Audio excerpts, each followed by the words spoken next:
Connected. Welcome to another Quran study. We will be starting, God willing, from Surah 41, verse 30. Actually, it's 31, but I want to start with 30 because it's the same title. And the title is Perfect Happiness Now and Forever. Bismillahirrahmanirrahim. Those who proclaim, "Our Lord is God," then lead a righteous life. The angels descend upon them. You shall have no fear, nor shall you grieve. Rejoice in the good news that paradise has been reserved for you. So in this verse, the verse describes the reward and benefits that are given to the believers who declare that their faith in God and lead a righteous life. And when believers proclaim their faith in God and live their lives in accordance with the teachings of God, God says that the angels descend upon them and deliver a message of reassurance, telling them that they have nothing to fear and that they should rejoice in the good news that paradise has been reserved for them. And believers who live their lives in accordance with God's teachings will be rewarded with a place in paradise, a place of eternal peace and happiness. And we know from the Quran that there are actually a few places where you can go when you die. In the Quran, God says that people will go to hell. You will have some people who will go to the paradise, the lower heaven, and people who will go to the high heaven. And those are the ones who are the closest to God. So we need to try our best to go at least to the lower heaven. And to be able to do that is what we learn in this verse, is by living your life accordance with God's teachings. And God's teachings are written in the Quran, the message that He has sent us through the messenger. 41:31. We are your allies in this life and in the hereafter. You will have in it anything you wish for. You will have anything you want. So this is a statement of divine support and assistance to the believers. And believers will be protected and aided by God in this life and the hereafter. And that they will have access to all the blessings and bounties they desire in the hereafter. So what we learned, especially me when I was a Sunni, at the mosque, they always said this life that we are living in is a test. Of course it is. And that we won't, the good people, they won't have a very good life. We are going to have a bad life, but when this life ends, we are going to heaven, and then there we will receive the blessings from God. But we learn from the Quran that it's not true. The truth is that it starts in this world, in this life. That is what we understand from the verses that God says. And He promises the ones who believe in God and His message that it will start in this life and also in the hereafter. And this is a message of hope and encouragement to believers, reminding them that we are not alone and that God is with us, supporting and assisting us in our journey through life. And God tells that He sends the angels who are descending towards the world to protect us and to help us with the things that we need to deal in this worldly life. 32. Such is your ultimate abode, from a forgiver most merciful. So the ultimate abode is a concept that is mentioned frequently in the Quran. We see that in the other verses as well, and it's a place where believers will ultimately go after death. It's a place of great beauty and bliss, and believers will be rewarded for the good deeds and them having faith in God and believing in the message that God has sent. 33. The title is Submitters. It says, who can utter better words than one who invites to God, works righteousness, and says, I am one of the submitters. So this is about the virtue and inviting others to the path of God and living a righteous life. So those who invite others to the path of God and strive to live a righteous life are speaking with the best and most eloquent of words. Which words can be better than, telling people to come back to God and listen to what God is saying in His messages? So the act of calling others to the path of God and encouraging them to follow His teachings, this is very noble, and it's a virtuous act, as it helps to spread the message of God and encourages others to seek His guidance. So the act of living one's life in accordance with God's teachings and striving to do good deeds. And righteousness is an important virtue that is emphasized in towards the whole Quran. God is repeating this to us, that we need to be righteous, and we know that the minimum requirements to go to heaven, if I'm not mistaken, in verse 250. Surah 2, verse 56, God says that you need to believe in God, the hereafter, and do righteous and be righteous. So, if you want to make it, you need to be at least, you need to believe in God, you need to be believe in the hereafter, and you need to be righteous in this world. 34. Not equal is the good response and the bad response. You shall resort to the nicest possible response, though the one who used to be your enemy may become your best friend. So this verse is about the importance of responding to others in a positive and constructive manner. So there is a difference between a good response and a bad response, and that it is important to strive to give the nicest possible response in any situation. We learn from the Quran where God tells Moses and Harun to go to Pharaoh and tells them that they should be that they should be nice, that they should talk in a nice manner. So respond that is kind and considerate and respectful. So it's very important to respond to others in a manner that is guided by compassion and understanding, rather than anger and aggression. And most of the times we see this in discussions, that when people are discussing these kind of matters, they become very angry, and they lose their control, because, and mostly the reason is probably they make their ego, their opinion, their idols. They are keeping and saying that what they are saying is the truth, even if it's so. That's not the way how to respond to people, and that's not the way how to deal when you have a discussion with other people. And responding in a positive and constructive manner, it can have a transformative effect on relations. So even with those who may have been enemies, and good response can turn an enemy into a friend. So this is a message about the power of kindness and compassion to heal rifts and build bridges.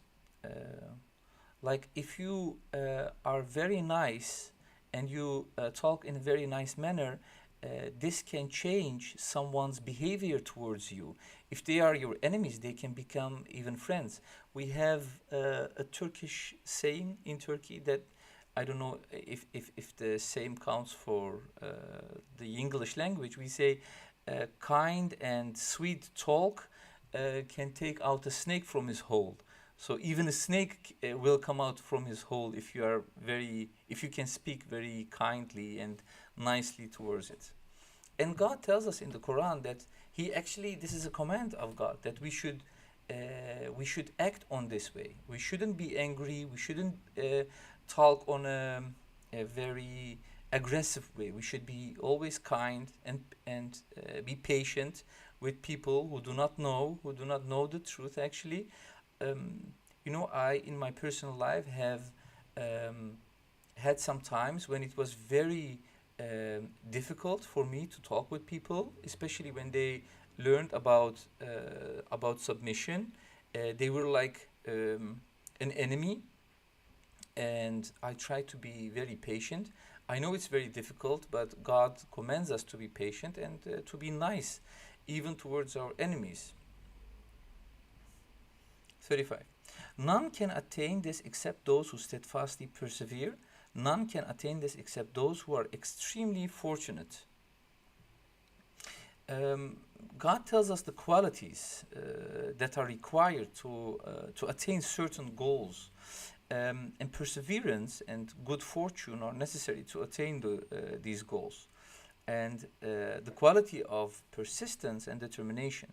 Achieving certain goals requires a strong will and the commitment to persevering despite challenges or setbacks. It can be very difficult sometimes to have patience with people, especially when it's when it's about God and the message that God has sent, because we know that this is the truth, right? So we are so sure that this is the truth, and when someone doesn't believe in it or doesn't accept it, it feels very strange.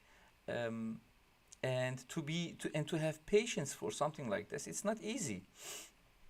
And we know that in the so how much you even try, they need to deserve it as well. So we need to understand that uh, not everyone is going to accept this message, and that's why we should in a certain time we should relax and know and understand that the message is not meant for everyone to understand. 36. When the devil whispers an idea to you, you shall seek refuge in God. He is the hearer, uh, the omniscient. So here God tells us about the influence of the devil and the importance of seeking refuge in God. God says that when the devil or Satan whispers an idea or temptation to a person, they should turn to God for protection and guidance. And we can see examples of messengers who have done that and immediately turn to God. So Satan is a being who seeks to lead people astray and away from the path of God. And the Quran frequently refers to Satan as the source of temptation and evil thoughts, and warns believers to be vigilant against this influence. And we learn from the Quran that um, God told Adam and Eve that Satan was the enemy of them, and they shouldn't listen to him. But still, they did. And God told them, "Didn't I, warn you for Satan?" And God is doing the same here to all the believers, telling us that Satan is our enemy, and we should ask for help to God, ask for protection. And God advises believers to seek refuge in God when they are confronted with Satan's whispers. So this means turning to God for protection and guidance, and seek His help in resisting temptation and staying on the right path. This verse also reminds believers that God is the hearer, meaning that He is always listening and aware of their thoughts and actions, and that He is the omniscient, meaning that He has complete knowledge and understanding of all things. And what is better than going into the protection of the one who controls everything? It gives you, you're going to feel, of course, more comfortable by believing in God. And we know from one of the videos where the messenger says that for the first time when he saw Gabriel, and where he said that he is the messenger of God, Gabriel told him, like, didn't you say, "A'udhu billahi minash shaitanir rajim"? Didn't you say that? Don't you believe in those words? Like, we should know that if you are in the protection of God, He will truly protect you. Brother, Yeah. did you say when he saw Gabriel? Um, when he heard, sorry, when he heard, Okay. right? I'm sorry. Yeah, yeah, yeah. When he heard Gabriel, he told him that because he thought that he was Satan, right? Or he was being influenced by Satan, And then he repeated and said, "A'udhu billahi minash shaitan, I seek refuge from Satan the rejected." And angel, told him that, "Didn't you say this? You already said it. So why are you still thinking that I am Satan?" Right? That's what I meant. Thank you for correcting, brother. No problem. 4137. Among his proofs are the night and the day. The title is Proofs of God. Proofs of God. 4137. Among his proofs are the night and the day, and the sun and the moon. Do not prostrate before the sun nor the moon. You shall fall prostrate before the God who created them, if you truly worship him alone. And this verse is about the nature of God's existence and the importance of worshiping him alone.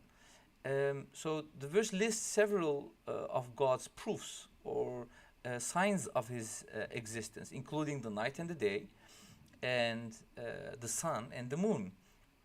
And it goes on to warn believers against prostrating, or warn the people against prostrating before the sun or the moon, and instead instructs them to prostrate before God, the creator of these things, these celestial bodies. So who is more worthy of being worshipped, like the one who creates things or the things that are being created by? It's actually very logical, right? People need to lately I watched this video where this guy telling that he is worshiping Satan, and the other guy is asking him, like, is he worthy of being worshipped?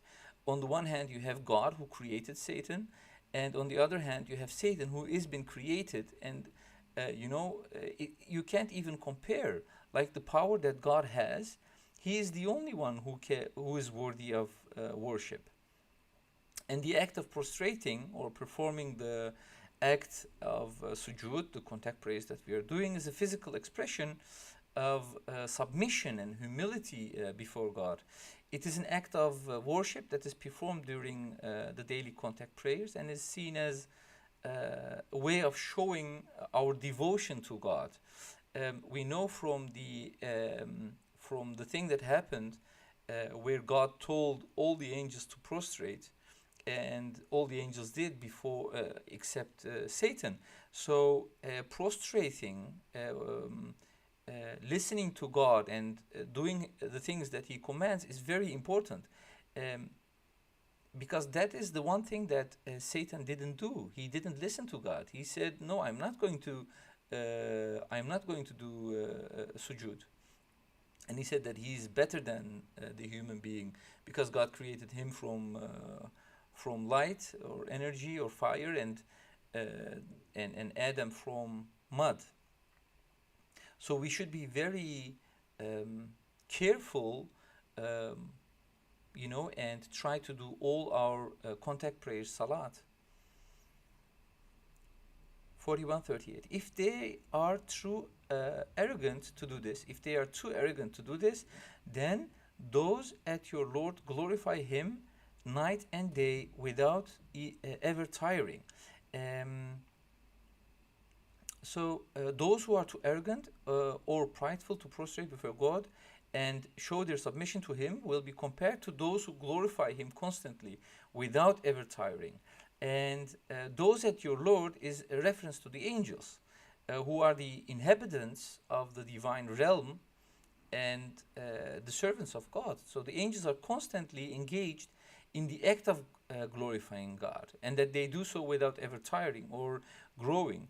Even when God said that he is going to create the human being, they were asking, like, we are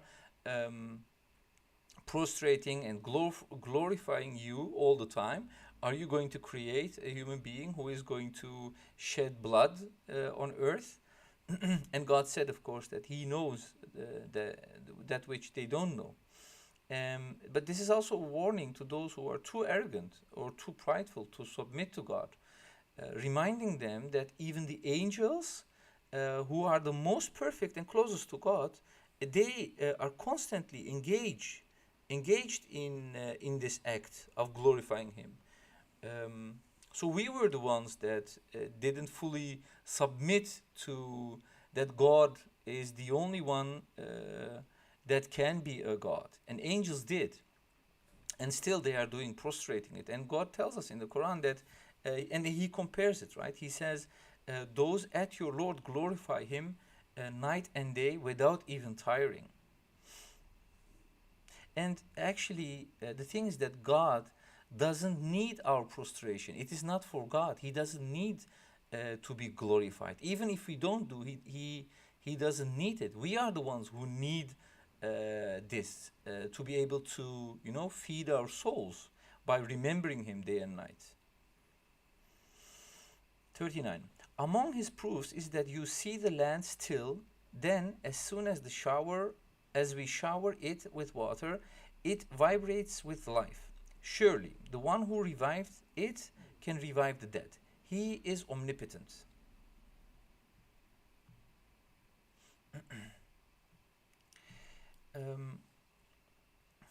God is mentioning here the God's proofs or signs of His existence as being the way in which He brings life to the earth through the process of irrigation and watering. So God describes the land as being still or lifeless until it's watered. So once it's watered, it comes to life and begins to vibrate with activity. And this is a reference to the way in which irrigation and watering bring life to the plants and vegetation, allowing them to grow and flourish. And the same power and majesty that God displays in bringing life to the earth through this can also be seen in His ability to revive the dead. So we learn from the Quran that Abraham asked God, he wanted to know how he could recreate something that is being dead. And God told him, actually he said first, don't you believe in that? And Abraham said, of course I do believe in it, but I want to, how do you say this? That he wants to be assured, I don't know if that's the correct word, for his heart. Maybe you can help me, Suleiman. Yeah, Like, you're right. yeah. So, and then God told him that he should put the bones of a bird onto some cliffs, and then ask them to come towards him. And the bones they came together, and the bird was created again. So something that already was dead, and it became to life again. So God is, He is powerful and He can do anything He wants. It is very easy for Him. 41:40. Surely, those who distort our revelations are not hidden from us. Is one who gets thrown into hell better, or one who comes secure on the day of resurrection? Do whatever you wish. He is seer of everything you do. So the consequences of distorting or altering the revelations of God, so those who do so will not escape punishment, as they are not hidden from God's sight. They can go nowhere. God possesses all power, and He knows everything, and He sees everything. You can't, you can't escape from the punishment that awaits you if you distort the revelations of God. And our revelations refers to the teachings and guidance that are contained in the Quran and Quran alone. Those who distort or alter these revelations in any way will be held accountable for their actions. And here God doesn't say that, that His revelations are also the hadith, right? It's only the Quran. God always refers to the Quran as the revelations that He has sent through Prophet Muhammad to us. And God is asking whether it's better to be thrown into hell or to come secure on the day of resurrection. So the day of resurrection is the time when all the people will be judged by God for their actions in this life. And it is better to come secure on the day of resurrection, right? That's the better thing, of course. And implying that those who distort the revelations of God, they will face punishment in the hereafter. So to be secure, like God is telling us that if we follow His teachings and we do as He says, we can be secure on that day, on the day of resurrection. And I believe that there is another verse in the Quran. I don't know exactly the surah and verse number, where God says that the ones who receive their book from their right side, I believe, they will be joyful. They will rejoice. They will be very happy. And the ones who receive it from their left or from their back, they will be in a remorse. 41. The title is Mathematical Miracle of the Quran. Those who have rejected the Quran's proof when it came to them have also rejected an honorable book. The footnote says the word zikr refers to the Quran's mathematical code as made clear in Surah 38 verse 1. So Surah 38 verse 1 begins with the letter Sad, and it goes, and the Quran that contains the proof. The footnote in Surah 38 verse 1 is the word zikr is made distinct from the Quran and clearly points at the Quran's miraculous mathematical code. See Surah 15 verse 6 to 9, Surah 16 verse 44, Surah 21 verse 2, 21 verse 24, Surah 26 verse 5, and 36:11 and 36:69. And the first one goes, this is verse 15, verse 6. It goes, they said, O you who received this reminder, you are crazy. Why do you not bring down the angels if you are truthful? We do not send down the angels except for specific functions. Otherwise, no one will be respited. God's messenger of the covenant. 15:9, Surah 15 verse 9 goes, absolutely we have revealed the reminder and absolutely we will preserve it. And the footnote says that the divine source and the perfect preservation of the Quran are proven by the Quran's mathematical code. Appendix 1. God's messenger of the covenant was destined to unveil this great miracle.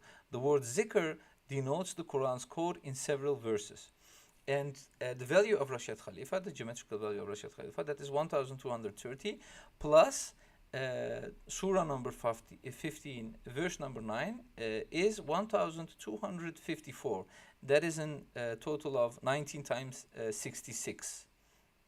So this is proof that Rashid Khalifa was the one who was destined to unveil this great miracle. This is one of the proofs.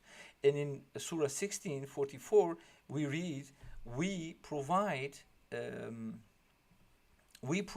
them with the proofs and the scriptures, and we sent down to you this message to proclaim for the people everything that is sent down to them. Perhaps they will reflect. In Surah 38 verse 1, in the Arabic language, here when God says, and the Quran that contains the proof, God uses the word zikr again for the proof. So you will have some people who will translate the word zikr for something else, but we learn from all these verses that the proof, when God says zikr here in these verses, he is referring to the mathematical miracle of the Quran. And in 21:2 we read, when a proof comes to them from their Lord that is new, they listen to it heedlessly. Have they found other gods beside him? Say, show me your proof. This is the message to my generation, consummating all previous messages. Indeed, most of them do not recognize the truth. This is why they are so hostile. In 26:5 we read, whenever a reminder from the most gracious comes to them that is new, they turn away in aversion.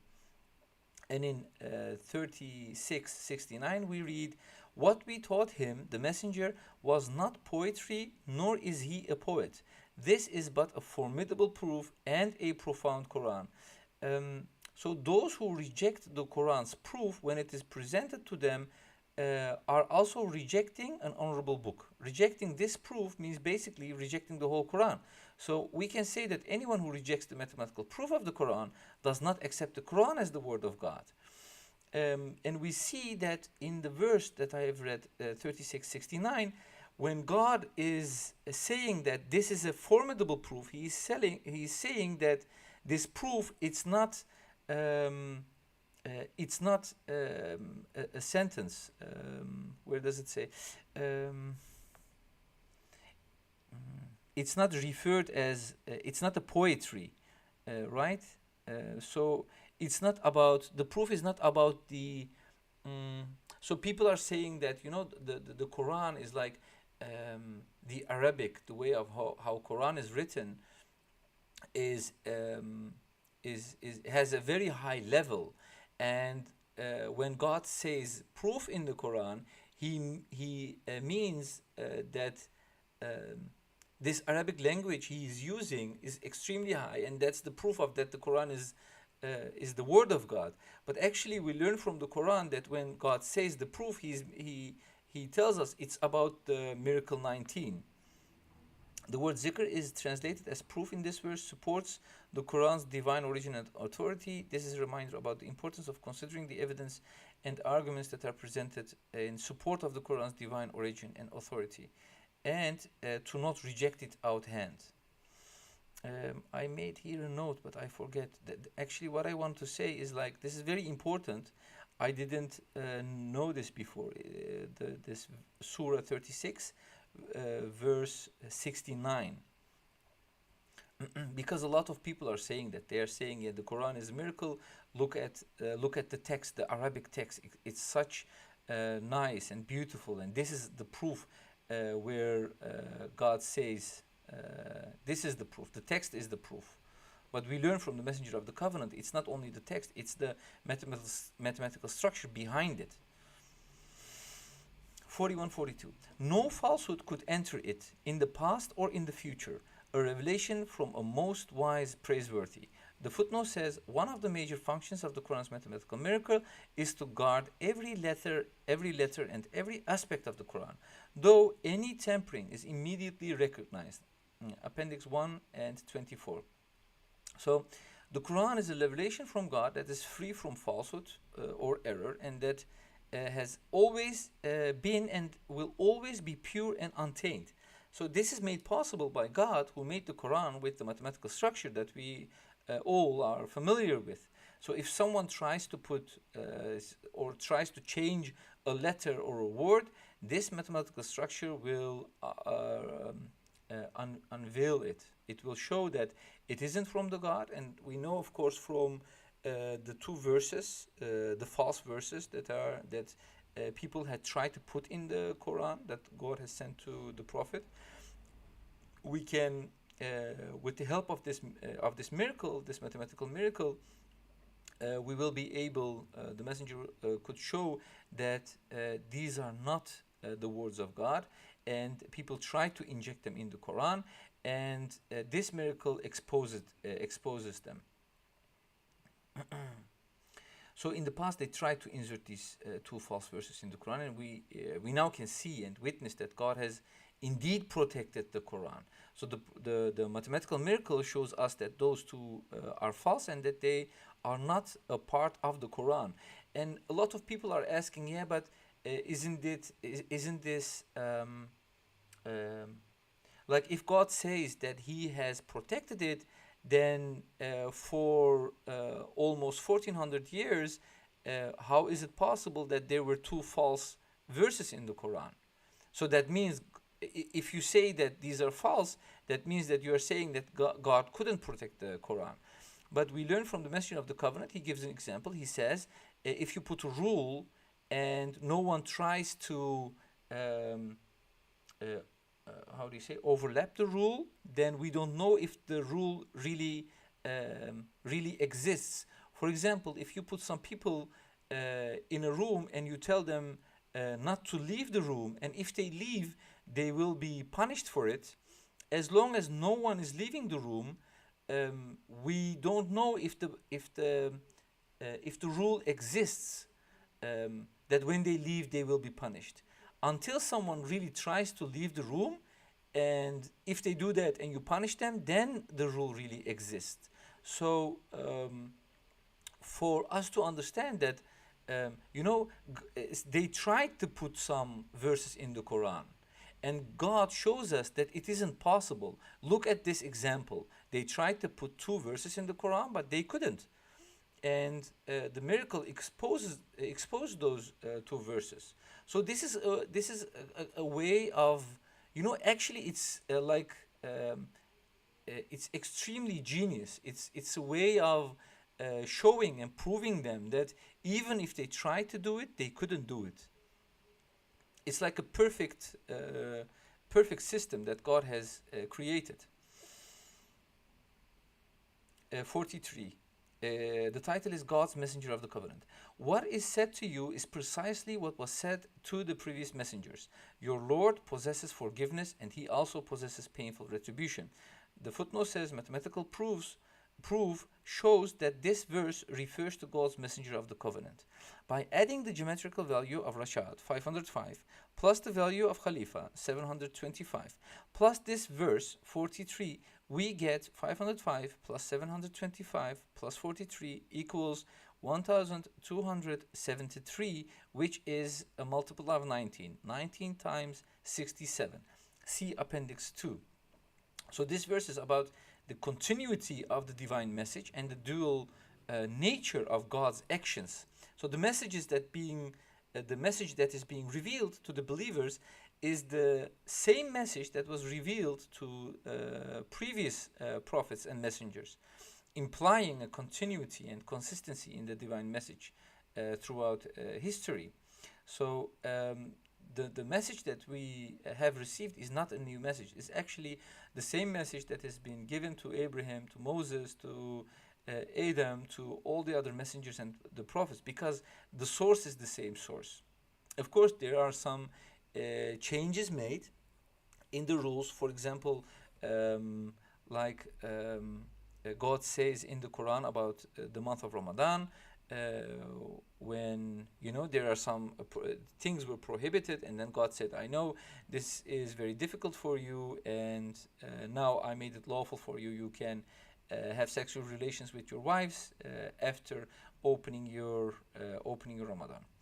But before it was prohibited. So you have these kind of changes, but overall the message is the same, and the message is that there is only one God, and we should worship only God alone. Besides that, the God is talking here about about his forgiveness, but that he also possesses painful retribution. So God is merciful and forgiving, and is willing to forgive the mistakes and sins of those who turn to him in repentance, and the opportunity that is available to us to turn back to the right path. But God is also just and fair, and that he will hold people accountable for their actions. So the importance of living in accordance with the teachings of God and the consequences that will be faced by those who do not. So a lot of people, they are saying, yeah, God is very kind and he will forgive everything. Like God says that he can forgive everything, but he also says that he is just. Like if someone hurts someone else, they should pay for it. There should be justice. So God being a very forgiving God doesn't mean that he can be unjust. He's also just. So God is also just and fair, and that he will hold people accountable for their actions. 44. The title is Language is Irrelevant. If we made it a non-Arabic Quran, they would have said, why did it come down in that language? Whether it is Arabic or non-Arabic, say, for those who believe, it is a guide and healing. As for those who disbelieve, they will be deaf and blind to it, as if they are being addressed from far away. So the language of the Quran is Arabic, of course, and this has the language doesn't have an impact for the ones who are going to believe or who are not going to believe. even if it is in Arabic or in another language, if they don't deserve to understand the message, they won't deserve it. And if the Quran had been revealed in a language other than Arabic, some people would have like questioned and would say why it was revealed in that language. Um, there is also one other thing that I frequently see, that you have some people, they are saying, yeah, but when we talk about the mathematical miracle of the Quran, they are saying, yeah, but 1 plus 1 in our dimensions and in our world is equal to 2, but maybe far away in another universe or in another dimension, 1 plus 1 maybe isn't 2. Like, what should God do then? Like, send you a message which isn't correct mathematically even? Like, what do they expect? They find ways and excuses not to accept the message, right? So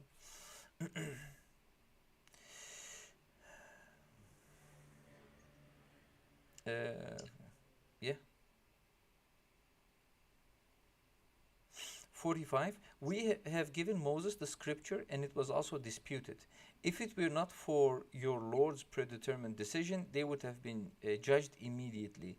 Indeed, they harbored too many doubts.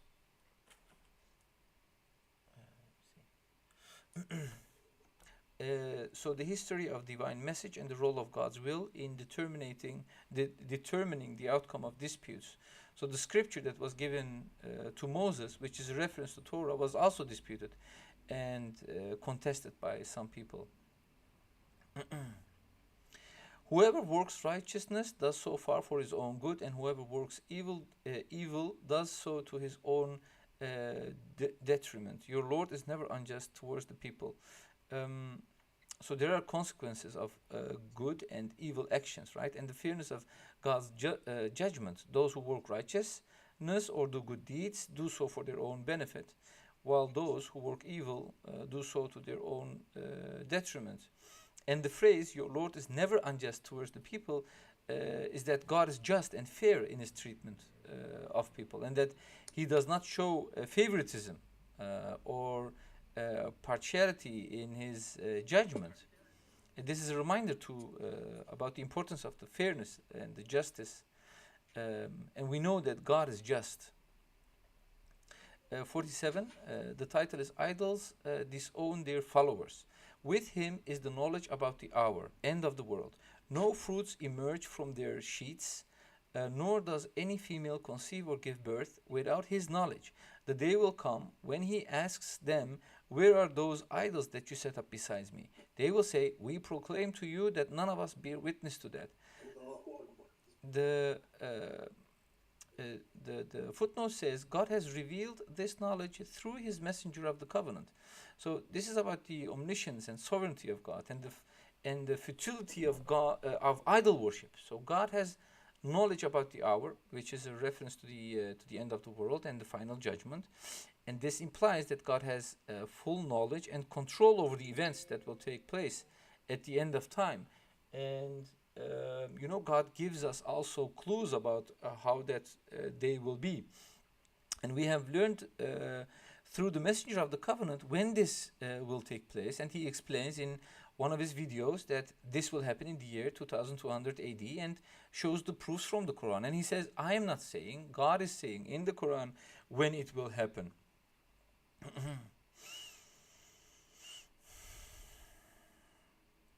And we read, of course, that a day when God will ask those who worship idols where those idols are.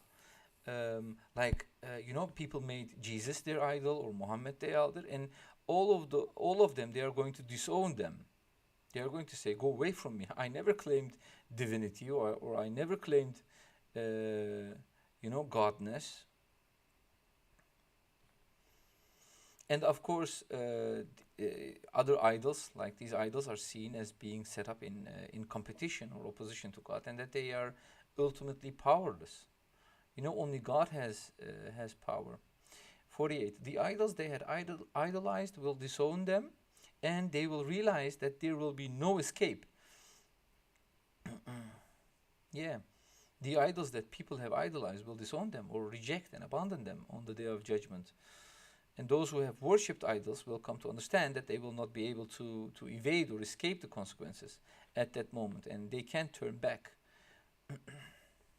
So, but God also says in the Quran that, they will ask, please send us back to planet Earth, and we will worship you, we will believe in the messengers that you have sent. But God says that even if He sends them like 1,000 times, they still will not accept the message.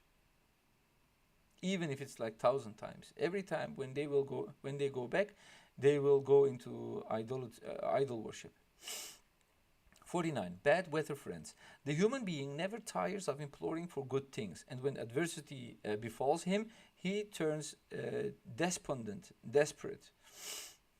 So people are consequently seeking good things, and they never tire of imploring or asking them, of course. But when adversity befalls a person, or when they face difficulties or challenges, they become despondent and desperate, and people become discouraged and lose hope when faced with adversity. And God reminds us that we shouldn't be like that, right? We should have patience and trust in God and believe in God and keep doing what God tells us to do, so we can be saved and go back to His kingdom. 41:50. And when He bless him after suffering some adversity, He says, "This belongs to me. I do not believe that the hour will ever come to pass. Even if I am returned to my Lord, I will find at Him better things. Most certainly we will inform the disbelievers of all their works and will commit them to severe retribution." So this is about the response of some people to blessings and adversity and the consequences of disbelief. So when people are blessed after suffering some adversity, they attribute the blessings to their own merit and efforts and do not believe that the hour or the end of the world and the final judgment will ever come to pass. And these people do not believe in the existence of the hour or in the reality of the final judgment. And this implies that they do not believe in the existence of God or in the truth of the divine message. And even if these people are returned to their Lord, or when they die and face the final judgment, they will find better things at Him, they say. And these people believe that they will find more blessings and rewards in the hereafter than they did in this life. But God will inform the disbelievers, or those who do not believe in the divine message, of all their works and will commit them to severe retribution. And God will punish those who do not believe in the truth and the message. He will punish them with a severe punishment. So we need to recognize the role of God's will and guidance in our life. And this should be very important for us. It's not like, and God says in the Quran that this is not a game. This worldly life, it is not a game. It is very serious. So we should, as believers, try to persevere and do our best. Like the messenger of the covenant says, let's try to go back to the kingdom of God, to make it back again, to go back to God. 52. Proclaim. What if this is truly from God when you decide to reject it? 51. When He blesses the human being, He turns away and drifts farther and farther away, and when he suffers any affliction, he implores loudly. So, and this is about the way that some people respond to blessings and adversity. When people are blessed, they turn away and drift farther and farther away from the source of those blessings, which is God.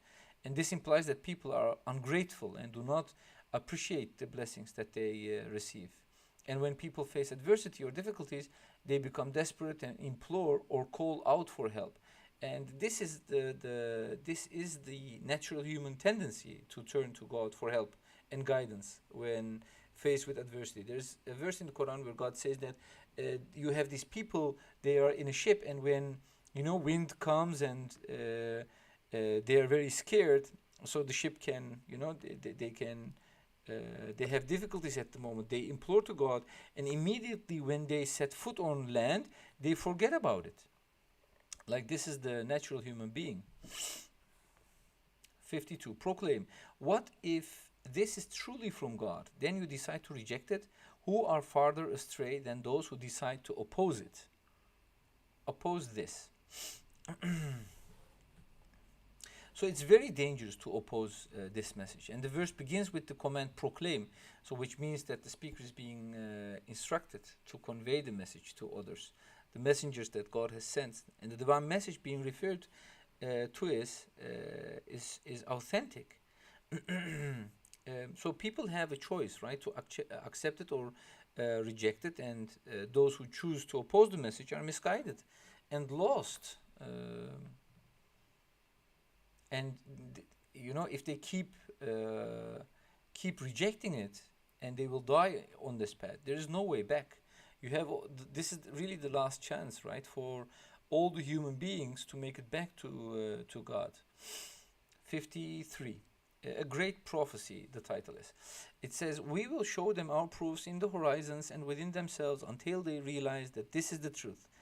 Is your Lord not sufficient as a witness of all things? So God provides evidence and proof of his existence and the truth of his message, and God will show people his proofs in the horizons, which refers to the natural world and the signs that can be observed in it, and within themselves, which refers to the human heart and our consciousness, like we have with Abraham, who thought about it, right? He was searching for the one God, and he looked at the stars, the sun, the moon, and he said, no, there should be only one God. And he was never an idol worshiper. And and the purpose of these proofs is to help people come to understand and recognize the truth of this message, and that God is a sufficient witness of all things, and that his existence and sovereignty are self-evident. So God is more than capable of providing evidence and proof of his existence, right? And the truth of this message, and especially when after receiving this message, especially with the mathematical miracle, like what else do we need, right? God made it so perfect, this miracle that he made. It's actually enough and sufficient for the one who is seeking the truth. 54. Indeed, they are doubtful about meeting their Lord. He is fully aware of all things. This is the last verse. I don't know how many minutes went by. Did I overlap the 40 minutes? That's okay, brother. Yeah? Sure. Yeah, so if there are any questions or things that you guys want to add, please go ahead. MashaAllah, brother. MashaAllah, brother. MashaAllah.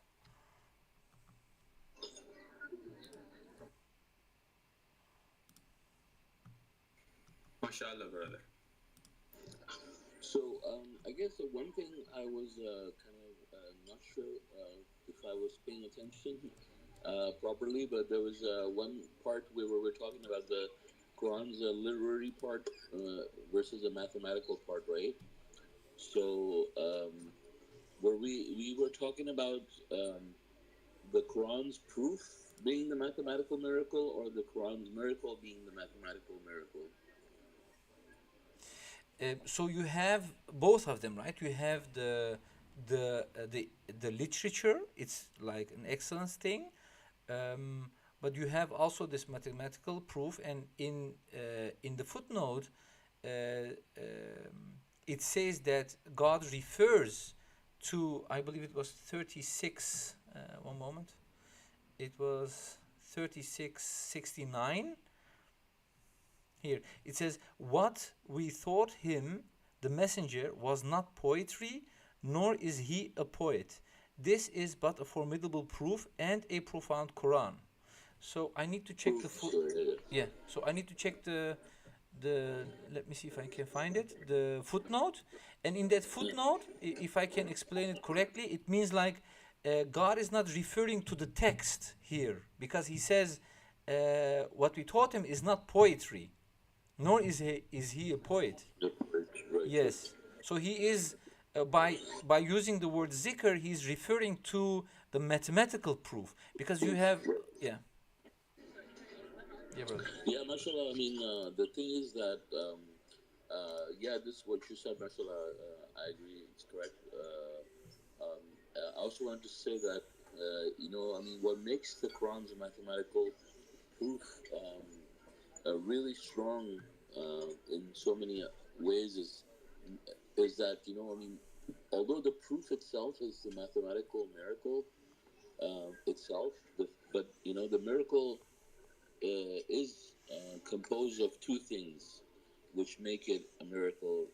Is that there is the literary challenge, plus there is a mathematical challenge, right? I mean, it's one thing to have something that's a multiple, write something in letters that's a multiple of 19, but it's another thing that if it has to make perfect sense also, you know, when like, you know, a story that you're trying to write or explain, and that has to comply with all of that, right? So even though, you know, the proof of that is the mathematical code itself, the what makes it a miracle is not just the code, is you know, the literary part and the mathematical part, you know, which is, and what I'm referring to was the actually one of the other footnotes that we see, which is Surah 2 verse 23, where it says, if you have any doubt regarding what we revealed to our servant, then produce one surah like these and call upon your own witnesses against God if you are truthful. And so the footnote says the Quran's miraculous mathematical code provide numerous proofs that it spells out the name Rashad Khalifa as God's servant mentioned here. Some literary giants, including Al-Mutanabbi and Taha Hussein, have answered the literary challenge, but they had no awareness of the Quran's mathematical composition. It is the Quran's mathematical code revealed. Not that one. The 11 verse 1, it says, the footnote says, our generation is fortunate to witness two awesome phenomena in the Quran. One, an extraordinary mathematical code, and two, a literary miracle of incredible dimensions. If humans attempt to write a mathematically structured work, the numerical manipulations will adversely affect the literary quality, right? So the Quran sets the standard for literary excellence. Yeah, that's what I wanted to share. MashaAllah, so it's both of them, right? And the footnote that I wanted to read of 3669 was, the word zikr refers frequently to the Quran's great mathematical code, which is certainly not literary nor poetry. Please check 31.8 to 8.15 to 6 to 9, etc. Because this was about the word zikr. You know, of course, literary is also a miraculous thing, but the thing that I wanted to say was about the word zikr that God uses. He uses in different places in the Quran, and with this, I believe that the messenger proves that this word zikr is meant for the mathematical code. MashaAllah.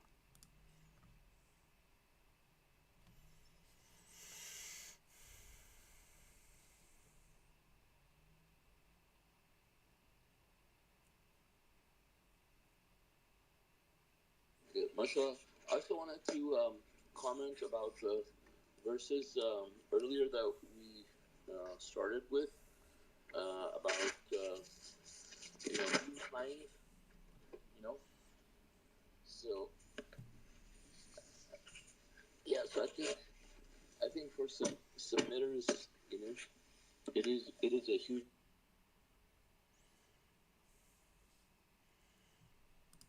Brother Suleiman, you are muted. Can you repeat that, please? Sorry, I'm muted, you said? Yeah, not anymore, please. Go. Okay. No, I was saying that, hold on.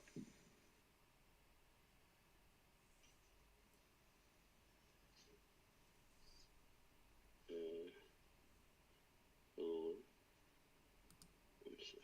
Yeah. Can you guys hear me now? Yes. Yes, brother. Okay. Yeah, so I was saying, yeah, I mean, we have to be, what God says, you know, to be kind. I think the verses that we were reading were, what was the verse number? 41, verse 33. no, Sorry. which one was that? So 33 says, who can utter better words than one who invites to God? Walk Right. righteous and say, I am one of the submitters. And then he says, not equal is the good response and the bad response. You shall resort to the nicest possible response, though the Right, one right. who used to be your enemy may become your best friend.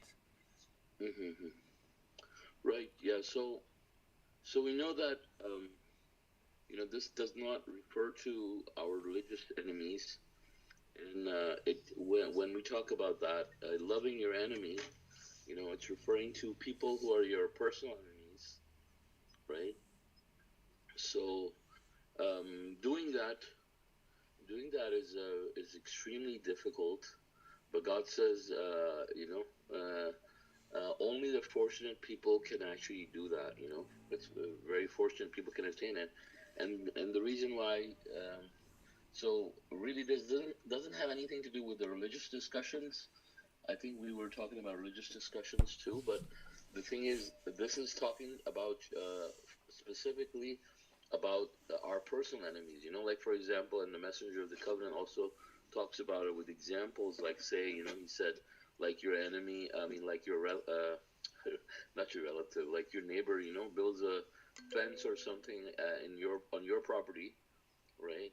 And so, I mean, normally a person would get really upset and angry, and will feel very wronged and stuff for something like that. You're literally infringing upon his rights, and I mean taking his property almost, as your own. And so, but I mean, in such situations, I mean, we're expected to have the exact opposite response, to the point that the other person becomes so ashamed.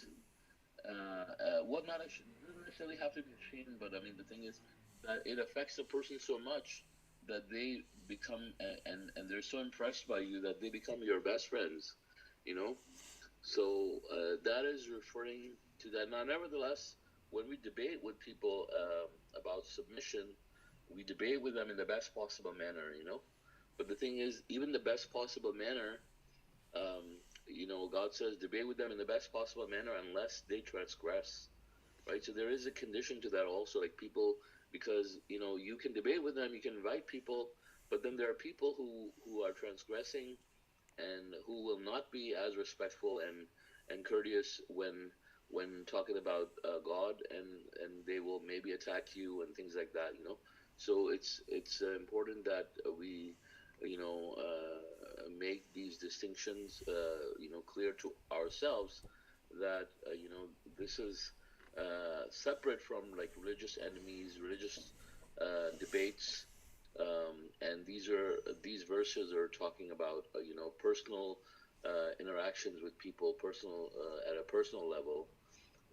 Those are the times when you're supposed to love your enemies. But when it comes to your religious enemies, obviously, your religious enemies are not supposed to.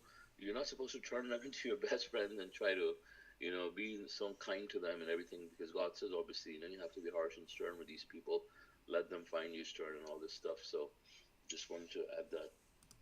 Yeah, mashallah, bro. I wanted to correct this one also, because I said it's important to strive to give the nicest possible response in any situation, but clearly it's not in any situation. There's also like a verse where God says that we should be harsh on the enemies of God. Please correct me if I'm wrong. That we, if they are enemies of God and they are, acting in such a way, we can't be like, we can't be like very nice to them. Actually, we should be harsh on them, like the way how God says it, of course. So it's not in any Yeah, situation. right, right. And I really always liked the way the messenger of the covenant explained this, with the example that the believers are like pussycats with each other, and like lions with the disbelievers and the hypocrites. So I mean, if you think about it, really, I mean, those two comparisons, I mean, they belong to the same family, but there's a huge difference. But there are people, that try to confuse it, that don't understand this concept, and then when they see the believers act in these situations, because they themselves are not believers, and you don't expect them to understand this. They will point fingers at you, and say you are harsh, or you're bad, or you're repelling people, or all these kinds of things. Like, I think there's so many things. I mean, I guess I can say that um, personally I have heard, and you guys might have also heard. So, anyways. There is one verse, actually, it's verse 29 of Surah 48, so 48:29, that says, "A'udhu billahi minash shaitanir rajim, Bismillahir Rahmanir Rahim." Qualities of the believers: Muhammad, the messenger of God, and those with him are harsh and stern against the disbelievers, but kind and compassionate amongst themselves. You see them bowing and prostrating as they seek God's blessings and approval. So this and the verse obviously goes on, but this is the part I think is very relevant to this. That as the verse is actually saying Muhammad, the messenger of God, but I think it's also talking about like the messenger of God.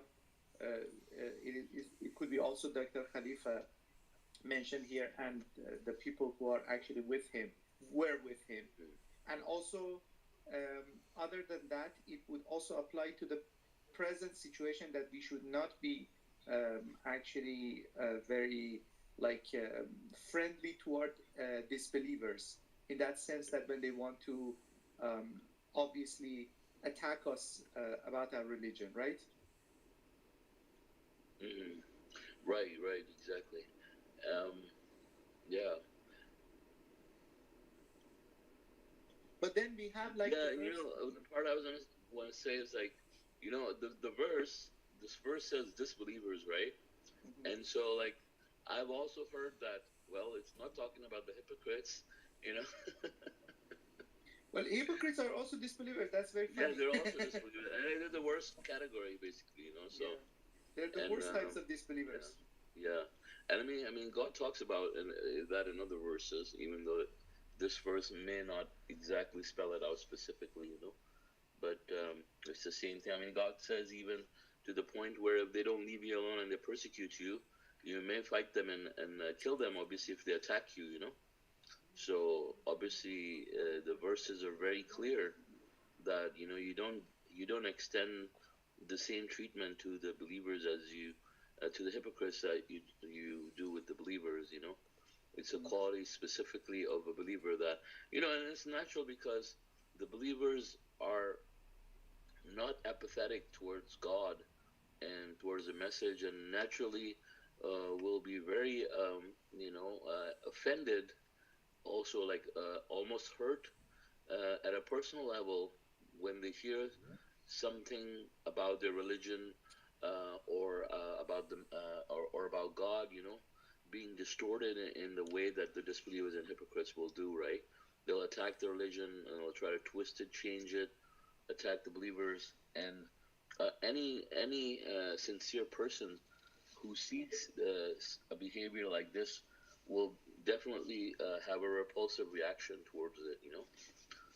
And God doesn't expect believers to be apathetic and not feel anything. I mean, and be cold and callous, towards those types of things. I mean, you don't expect that, and I think Mashallah, the messenger also gives examples of that too, where he talks about how when people are saying bad things about your father or something, right?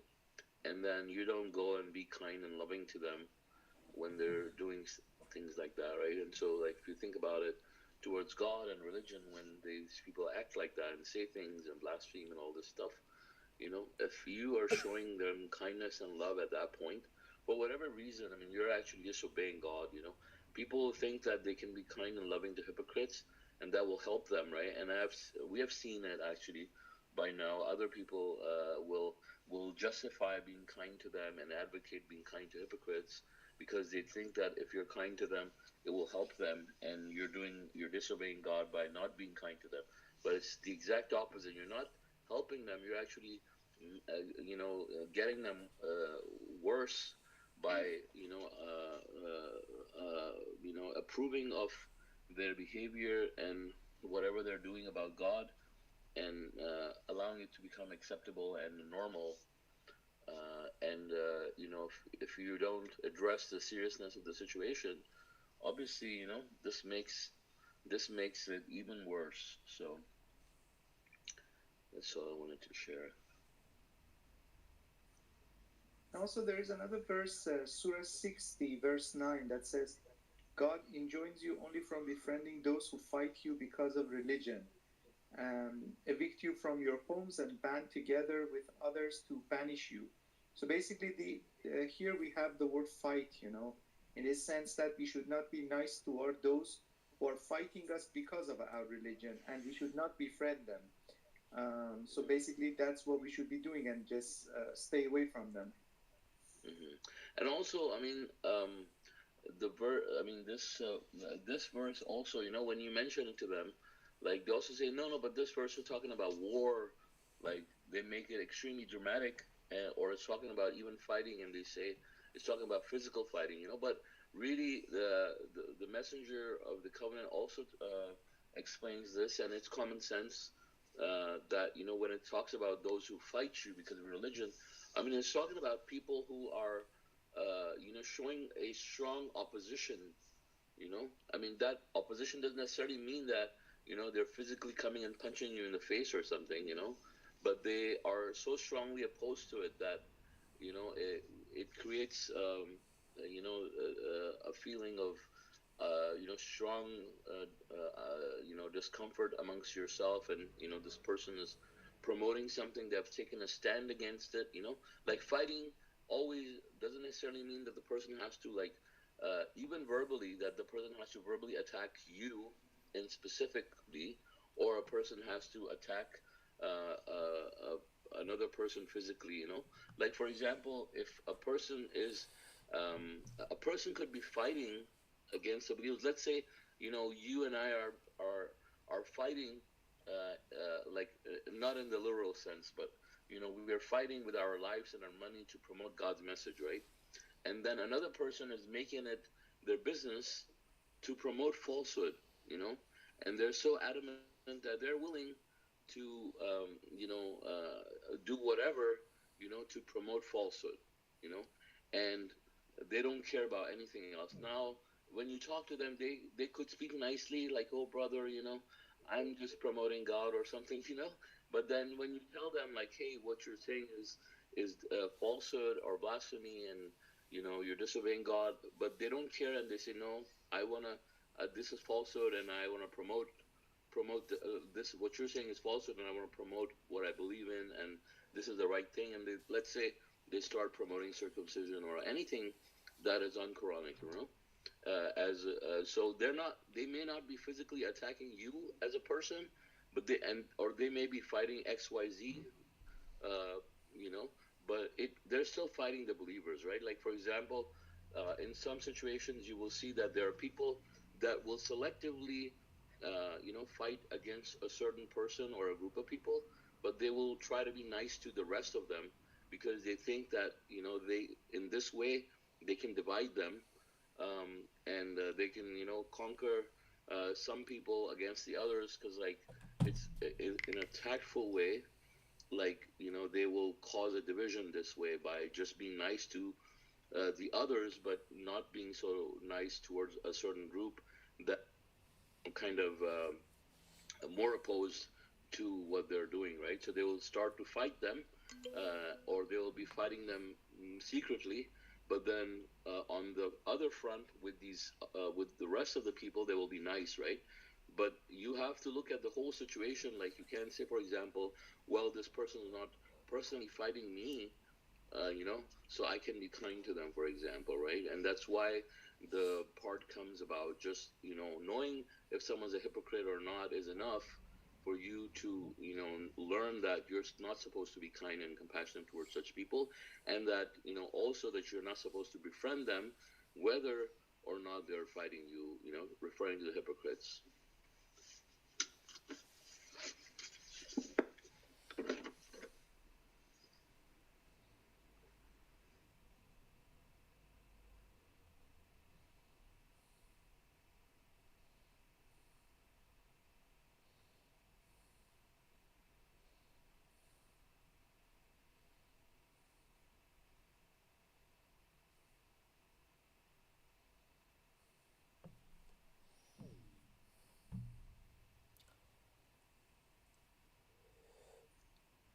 there's one thing that I wanted to mention about actually the minimum requirements that Brother Jaffa you mentioned, believing in God, believing in the hereafter, and leading a righteous life. As we are thinking more about these three requirements, we see that they're not so easy to be met. So when we say that we believe in God, we must believe in the characteristics of God, and this is just like the beginning, and it's not very easy to be done, And then when we say believing in the hereafter, then it's like, for example, so we must believe that we are going to be resurrected, and there is a specific time that this world will come to an end, as has been said by the Messenger of Covenant, which is the year 2280 AD. And then, so if somebody comes along and say that, no, I believe in, like, for example, the world is coming to an end in year 2281, it means that they don't believe in what the messenger of God said. So basically, they are right here, they are just violating two of the minimum requirements. One of them is that they do not believe in what the messenger of God has said, so they are actually calling him a liar. And then they don't believe in God, because God is actually the one who sent that messenger, and that has been actually prophesied in Quran in Surah 3 verse 81. So basically, they are violating the first command, the first minimum requirement, which is believing in God. Because if you call the messenger of God, like if you say that he made a mistake and it's not 2280 and it's some other date, then you're calling him a liar. And if you call him a liar, it means that you don't believe in God. And then the second violation that happens is that you say, like, for example, 2281. It means that, again, you don't believe that that's the date. The real date is 2280, and that is the year that the world is coming to an end. So you don't believe in the exact date which has been said, and obviously you don't believe in the resurrection and the hereafter. So basically, many of the people who just use this flimsy logical fallacy, that they are saying that, okay, they want to do whatever they want to do. They want to say and advocate whatever evil they want to advocate, and they want to be as wicked as possible. And then they come along and say that, oh, okay, if we have these three minimum requirements, then that's it, you're going to heaven. Well, having these three minimum requirements is not an easy task. And also, adding to the fact that leading a righteous life is not as easy as we think, And we have a verse in Quran, I don't exactly remember which one it was, but it's the one that says that being righteous doesn't mean that if you look toward east or west, and it means that believing in God, believing in the hereafter, believing in the messengers and the books and the angels.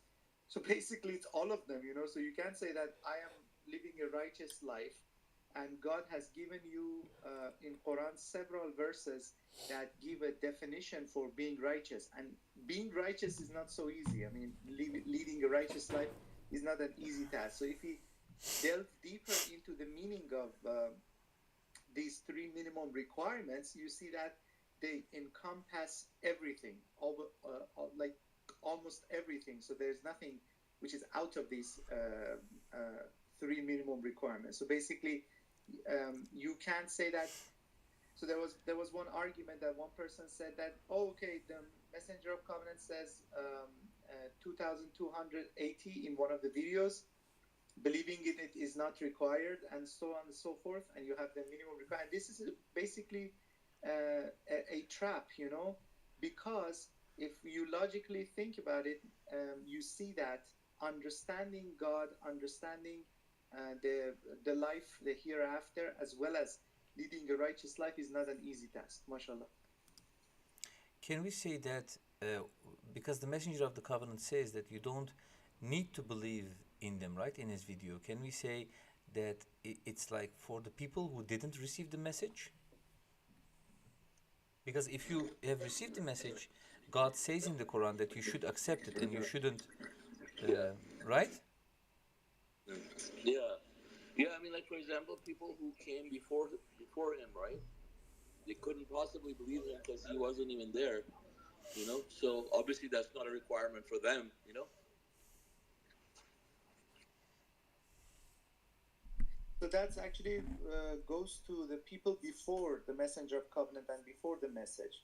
It doesn't apply to the people who have heard the message and who have learned about this. Basically, if somebody hears about Dr. Rashad Khalifa, the messenger of covenant, and hears about the miracle of Quran, if that person does not follow up on that, they are absolutely for sure going to hell. Is that correct? Definitely, Quran says so. So, In all those verses, right? He says, "Oh, they didn't believe in the messengers that God has sent them." And in yes. the in one of the other videos where he is talking about his own messengership, that he because he knew it for 8 long years, right? And he tells that he understands this now better because messenger being a messenger and telling the people that he is a messenger is also a test. Messengership is a test for himself but also for the other people. So he always thought that, okay, I will give this message to the people and it's not important for them to know that I'm a messenger or not. He thought so, but then he understand later that it is actually very important because messengership is a part of a test. So, and we learn from the Quran in other verses where God says that those are the ones who rejected the messengers. Every time when we have sent messengers to them, sometimes even two messengers at the same time, they rejected them, and that's why they have received this punishment. Yes, mashallah. And there's also one other thing that I wanted to mention. Actually, this personally happened to me that, so as we know from verse, actually, the last verse of Surah 22, let me read it. Verse 78, Surah 22. أعوذ بالله من الشيطان الرجيم بسم الله الرحمن الرحيم. So you shall strive for the cause of God as you should strive for his cause. He has chosen you and has placed no hardship on you in practicing your religion, the religion of your father Abraham. He's the one who named you submitters originally. Thus the messenger shall serve as a witness among you, and you shall serve as witness among the people. So basically, we are commanded in Quran that as the messenger is a witness among us for this message, we shall, we, when it says like shall, it means that we it's a commandment. We should serve as witness among the people. So I personally from time to time try to give the message to, at least to my own relatives.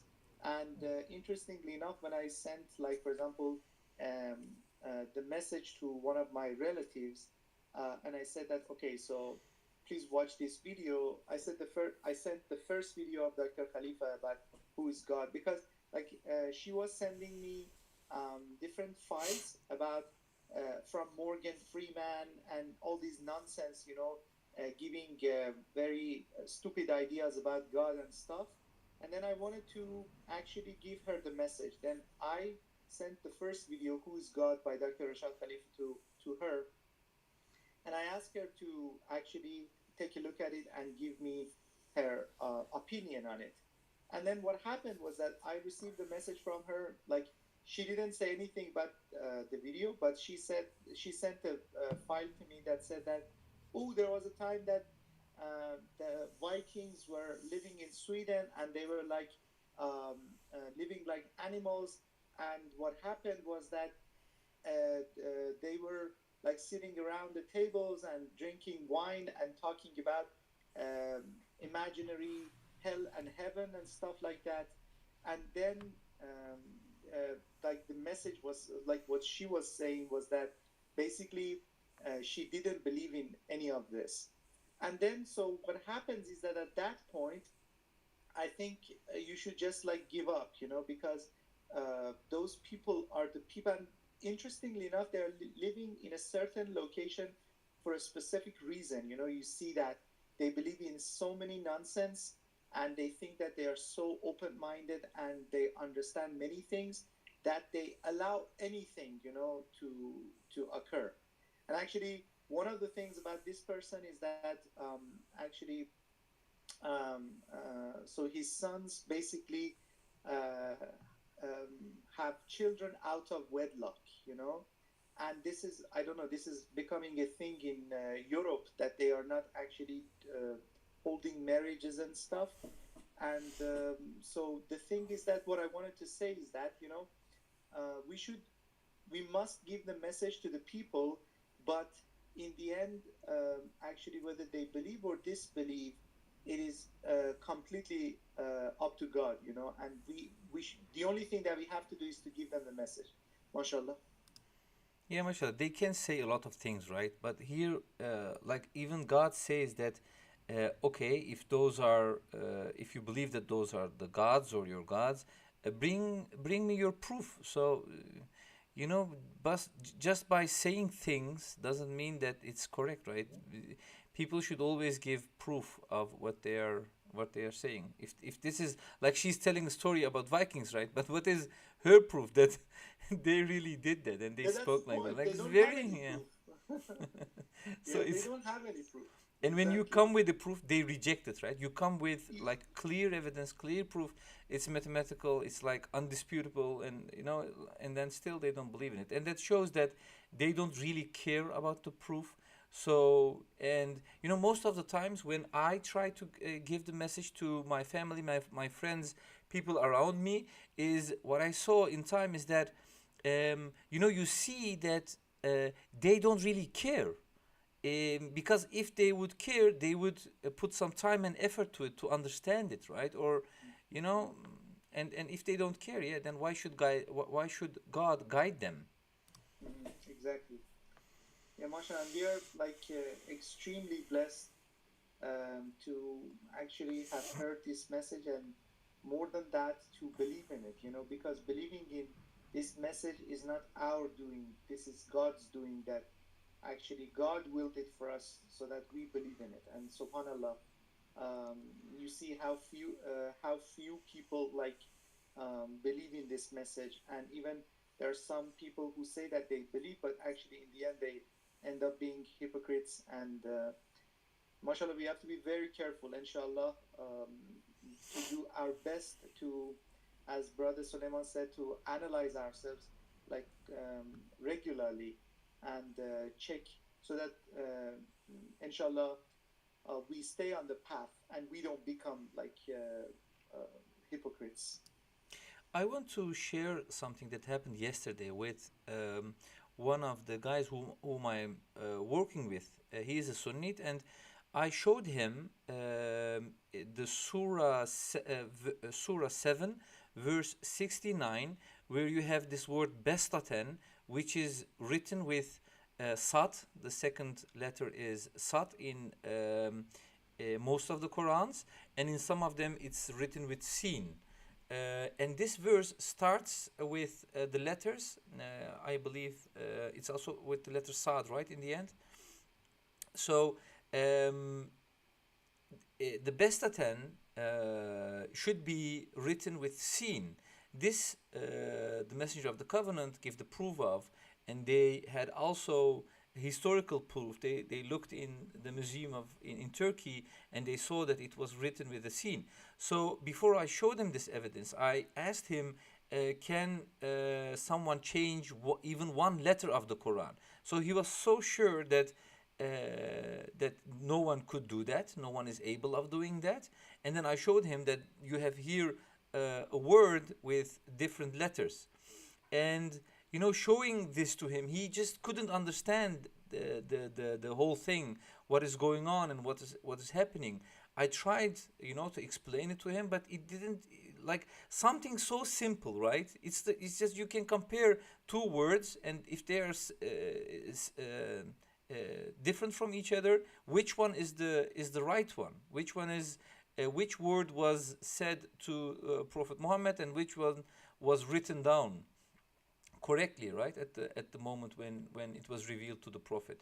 So they don't understand. I think it's so strange, and you can see it in their eyes. Like you can see that the message doesn't go through them, and mostly because you know that they don't deserve it.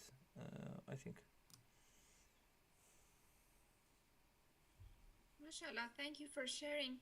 I also wanted to say that, despite, majority of people not accepting and mostly rejecting, we shouldn't, be discouraged. And whenever there's a possibility, we should, we never know who is going to accept it or not. Like when I think of myself and looking back, I see that, I would never, consider myself a person who would, see the message.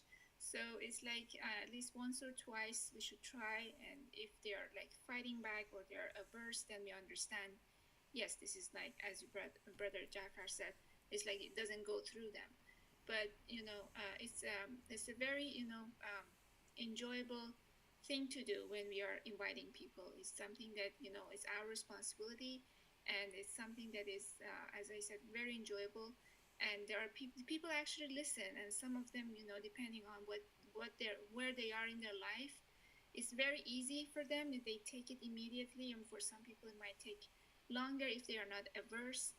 Or as Masood said, some people are averse, they think of it as like stories and myth.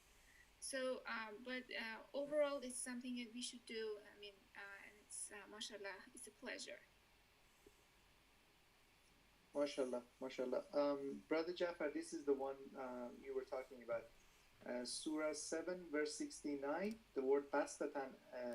If you look at the Tashkent Quran, which is in Uzbekistan, you see that actually the word Bastatan is written with a sin here, exactly this part. So I just try to highlight it.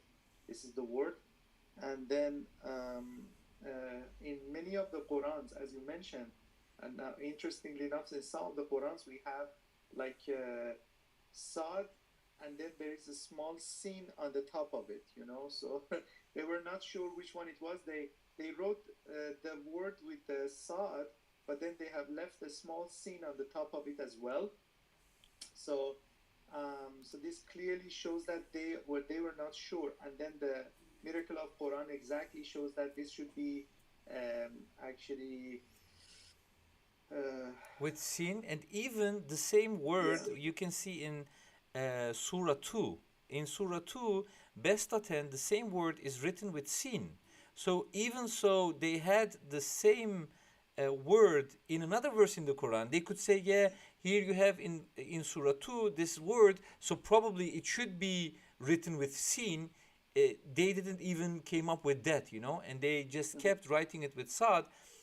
And after the miracle, we can see that this is a plan of God to show them, that this mathematical system works, right? Or else, how can you prove that it shows the things that are injected there? Yes, mashallah, yeah.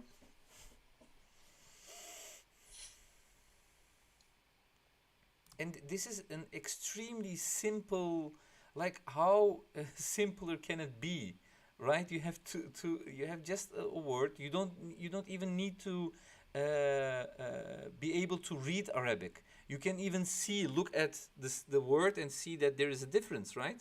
So, and then you can say, oh, this one has different lines. So how is that possible that in this Quran it's like different and the other one is also different? And one other thing is that I can see now in a lot of online Qurans, they started using sin instead of Sad. So they are correcting it in some of the Qurans which I saw. Those are not submitters, but still, I think because of this, or because of the proof, they started changing it.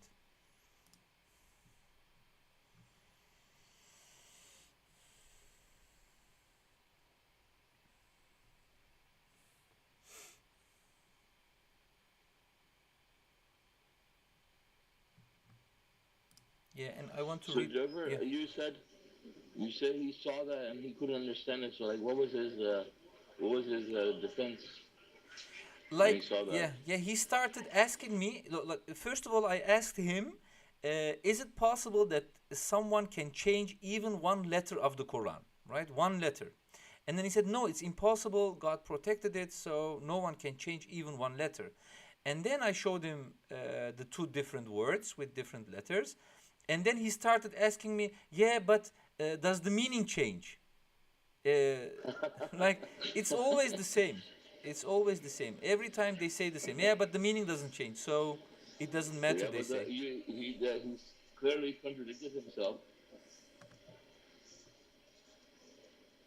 Yeah. You, So you never said the meaning changes. You said to him the letter changes. yes, He said no. definitely. Yeah. And there is also in the Netherlands there is a museum. I took a picture of it. They presented a Quran. They presented the first verse, Fatiha, and the second one, and you can clearly see that in the end they injected the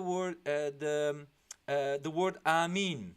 So it's written down within the seventh verse, and the last words are Amin instead of Waladalin. They injected it, and I took pictures of it.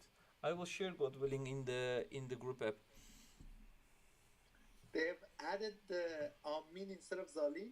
No. You have Waladalin, and Yeah. after that comes Amin, and it's part of. It's not even Waladalin stop, and then the next one Amin. It's within the same verse. Well, they added it in the Quran. Yes, they added it in the Quran. I have a picture of it. Oh wow. I can share. Which version of it is it? Is it the Varsh writing?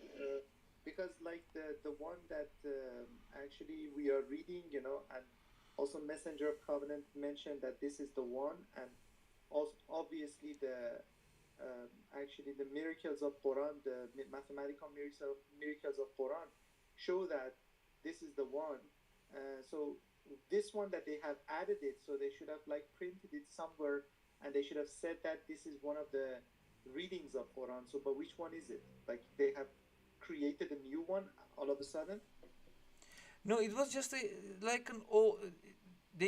You have this book. It is a book. You can clearly see that it's a book, and they open the first pages of the book, and then when you look at it, you can clearly see that it's Fatiha. There are some mistakes in it, even more mistakes than only the Amin, but you can. It's like it ends with Waladalin Amin, and you can see the word Amin there, and then it stops. Let me check if I can find it.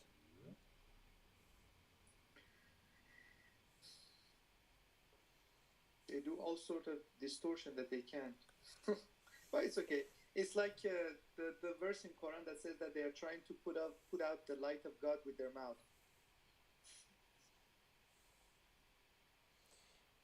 So I can share in.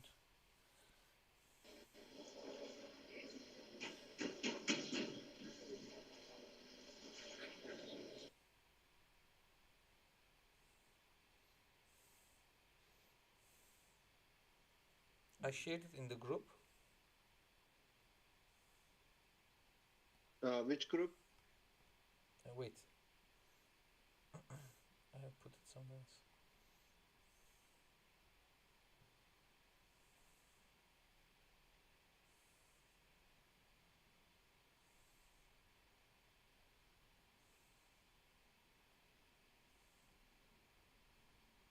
Here.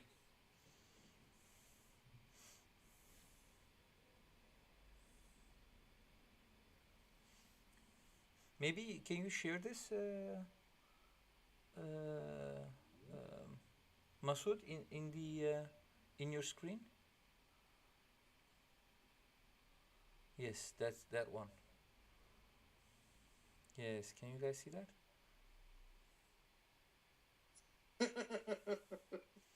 Amazing, right? Amazingly stupid. Yeah.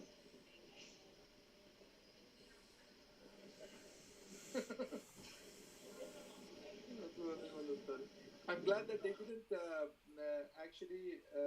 Oh, look at it. They have also removed the verse number from Bismillah ar-Rahman ar-Rahim. Like they are not counting it among the verses. Yes. See? This is 1, this is 2, this is 3, this is 4, And this is 5. And it's not even 7. What happened? Yeah. Uh-huh. See? Oh, you're Malik Uh, Yawmiddin. and then no Yeah, they're number, إياك combining two نعبد. verses together. Yeah. Malik Yawmiddin, Iyyaka na'budu wa They iyyaka are nasta'in. trying everything they Very did. lousy. Yeah. So if you put this next to the page where the Messenger of the Covenant explains, right, how the mathematical proof of the what is it called, the Fatiha, right, that every the count of the letters of every verse, the geometrical value of those verses, you know, that whole thing, right? The first page where the Quran is, if you put it next to each other, like this should be so clear that people should know that this is like extremely what kind of a huge miracle this is, right? How big kind of a miracle it is. They have tried to distort it as much as they can by adding meme. This is one of the distortions that we don't have this in Surah Al-Fatih. So basically, let's clear that up for the people who are listening to us. So this is one of the distortions. We don't have this word in anywhere in Quran. So this is like an addition. And Messenger of Covenant said that probably that's from Hebrew or something. We don't know that. So this is not part of Al-Fatiha. Another distortion is that they have removed the verse number of Bismillah ar-Rahman ar-Rahim in Surah Al-Fatiha. And also they have merged these two verses. Maliki Yawmiddin is one verse, and then Iyyaka na'budu wa iyyaka nasta'in is another verse. This is another distortion. They have connected these two to one another. Yeah, this is also an example of where he explains. And also, brother, sorry to interrupt. There is another distortion. If you look at it, they have added alephs. You know, Sirat al-Ladina, this one is not an aleph. This is like a small ah, you know. They have added it so that they are adding to it, you know, to the number of the letters. Yeah. This is another issue. Yeah, Brother Jafar, this is unacceptable, okay? Yeah. Masud and I are coming to take it out.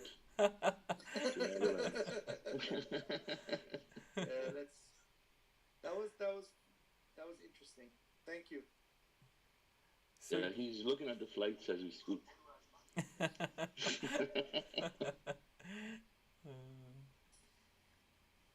Yeah, so you can see that, you know, these things are happening. It happens, like, you know, it's not some kind of a story. It really happens in our lives. You know, I witnessed something like that. It's in a museum, right? Especially for people who don't really know the Quran, they are going to see and they're going to think, oh, this is part of the Quran. Like someone who is not a Muslim, he goes to a mosque and sees two names, right? They see the name of God and the name of Muhammad, and they are thinking, yeah, probably two gods. Yeah, you know, I think it's possible it is from the time from before they had that standardized version, before like the 70s, you know. So they had these Qurans that had so many problems before they, you know, corrected them, like came to an agreement, you know. Yeah, and this is only from one page, right? So if they made so many mistakes in the first verse, then think about all the other mistakes they had made in all the other verses of the Quran. Like, you know, we counted like 3 or 4 mistakes even in the first page. Like, imagine the other pages. So then, you know, we can maybe more appreciate this miracle that God has shown to us.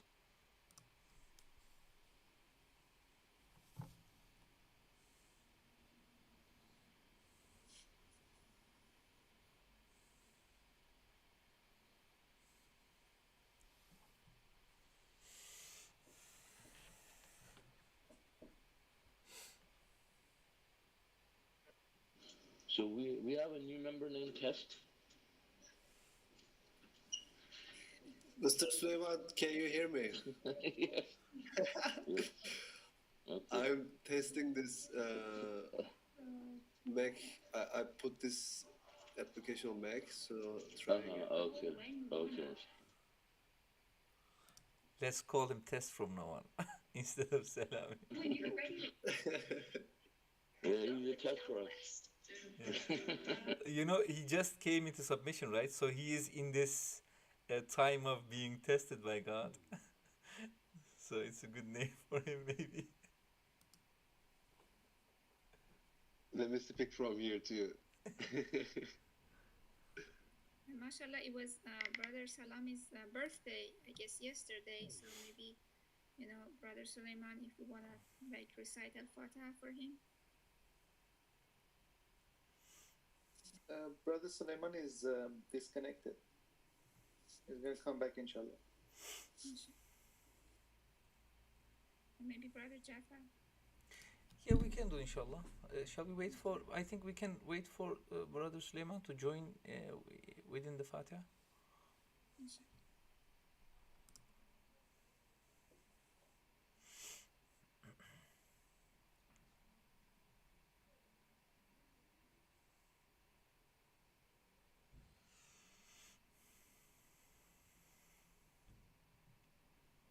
So you are 27 now, Salami? Is that correct? Yes, Alhamdulillah. I am 27. Oh, so you were 26 when you accepted submission. Yes, Oh, I'm mashallah. yes, I'm 95. I was born in 95, so Oh, yeah, so I was you remember we 26. spoke about with Asim and Oktay that they also accepted submission the same age, like 26. Me too. I was also 26. You too, and Oktay and Asim, they were also 26. Mashallah. Well, God is running everything then. Mashallah. So Suleiman is Yeah. maybe not coming back. I don't know. We can recite, brothers Yeah, and let's sisters. let's recite Al-Fatiha, inshallah. Hey, go ahead, brother Masud. Okay, We will inshallah. follow So, you. yeah. Bismillah ar-Rahman ar-Rahim. Alhamdulillah Rabbil Alameen. Ar-Rahman ar-Rahim. Maliki Yawmiddin. إياك نعبد وإياك نستعين اهدنا الصراط المستقيم صراط الذين أنعمت عليهم غير المغضوب عليهم ولا الضالين. MashaAllah. MashaAllah. Congratulations. MashaAllah. Thank you so much. MashaAllah. May God give us the most right path. Inshallah. Inshallah. So if there are no any other questions or comments, shall we conclude the study?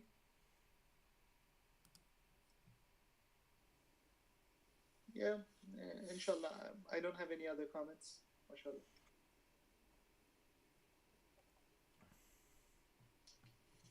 MashaAllah, Brother Jafar, it was an awesome study. Yes, Thank you. MashaAllah. MashaAllah. Praise be to God. MashaAllah. So we can conclude the study. God willing, the next study will be on Tuesday.